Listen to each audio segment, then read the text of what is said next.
ವಿದ್ಯಾರ್ಥಿಗಳಿಗೆ ಉಚಿತ bus pass ಆದೇಶ. ರಾಜ್ಯ ಸರ್ಕಾರದಿಂದ ಗೈಡ್ಲೈನ್ ಬಿಡುಗಡೆ. ವಿದ್ಯಾರ್ಥಿಗಳಿಗೆ ಉಚಿತ ಬಸ್ ಪಾಸ್ ಆದೇಶ. ರಾಜ್ಯ ಸರ್ಕಾರದಿಂದ ಗೈಡ್ಲೈನ್ ಬಿಡುಗಡೆ.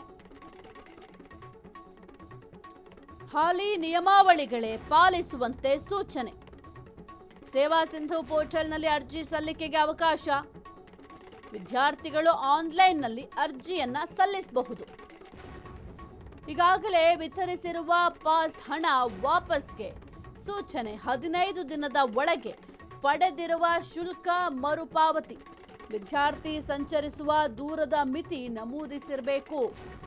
ರಾಜ್ಯದ ಒಳಗೆ ವ್ಯಾಸಂಗ ಮಾಡ್ತಾ ಇರುವ ವಿದ್ಯಾರ್ಥಿಗಳಿಗೆ ಮಾತ್ರ ಇದು ಅನ್ವಯ ಆಗತ್ತೆ.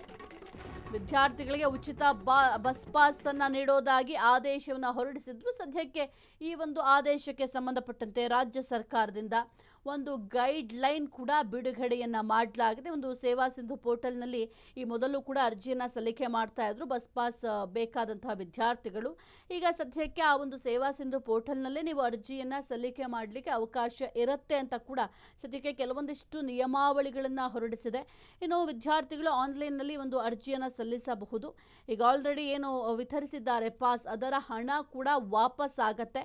ಯಾರು ಕೂಡ ಯೋಚನೆ ಮಾಡಂಗಿಲ್ಲ, ಅಯ್ಯೋ ಈಗ ಫ್ರೀ ಬಸ್ ಪಾಸ್ ಅಂತ ಹೇಳಿದ್ದಾರೆ, ನಾವು ಆಲ್ರೆಡಿ ಬಸ್ ಪಾಸ್ಗೆ ಹಣವನ್ನು ಕಟ್ಟಿದ್ದೀವಿ, ಈಗ ಆಲ್ರೆಡಿ ಒಂದು ಪಾಸನ್ನು ಪಡ್ಕೊಂಡಿದ್ದೀವಿ ಅಂತ ಯಾರು ಕೂಡ ಯೋಚನೆ ಮಾಡುವಂಥ ಅವಶ್ಯಕತೆ ಇರೋದಿಲ್ಲ.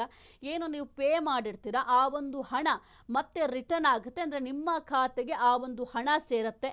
ಇನ್ನು 15 ದಿನದ ಒಳಗೆ ಯಾರೆಲ್ಲ ಪಾಸ್ ಪಡ್ಕೊಂಡಿರ್ತಾರೆ ಆ ಒಂದು ಶುಲ್ಕ ಏನಿದೆ ಅದನ್ನು ಮರುಪಾವತಿ ಕೂಡ ಮಾಡಲಾಗುತ್ತೆ. ಇನ್ನು ವಿದ್ಯಾರ್ಥಿ ಸಂಚರಿಸುವ ದೂರದ ಮಿತಿಯನ್ನು ನಮೂದಿಸಿರಬೇಕು. ಅಂದರೆ ಎಲ್ಲಿಂದ ಎಲ್ಲಿಗೆ ಹೋಗ್ತಾರೆ, ನಿಮ್ಮ ಕಾಲೇಜು ಎಲ್ಲಿ ಅಥವಾ ನಿಮ್ಮ ಒಂದು ಮನೆಯಲ್ಲಿ, ಅದೆಲ್ಲವನ್ನು ಕೂಡ ಮೆನ್ಷನ್ ಮಾಡಿರೋದು ಕಡ್ಡಾಯ.